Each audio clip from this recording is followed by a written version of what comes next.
guys, good afternoon everyone, and surprising gift delivery and are bound to Ormoc City para nagbigay na naman ng isang congratulatory surprise para sa ating dear celebrant for today's video.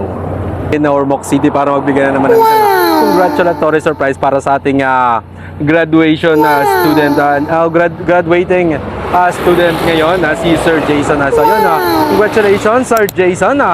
And maraming salamat po kay Mama Marivic for choosing Abot Pilipinas. At ayun, dahil si Mama Marivic paabot ang kanyang pagmamahal at sorpresa para sa kanyang graduating na anak na si Sir Jason. At ayun, congratulations ma'am. At napagtapos niyo po at congratulations din Sir Jason sa inyong dalawang mag-ina. At maraming salamat again. And ayun, sa mga nasa pasurprise sa kanilang mga sa buhay dito sa Leyte and Summer, just contact Abot Pilipinas. At andito na po sila ngayon sa Leyte and Summer. At of course, sa buong Pilipinas po sila. Kontakin nyo lamang po sila. At sila na pong bahala magbigay ng sorpresa at mag-abot ng nais nyo ipaabot sa inyong mga mahal sa buhay dito sa buong Pilipinas. So, yan, thank you so much again. God bless, keep safe, and peace out.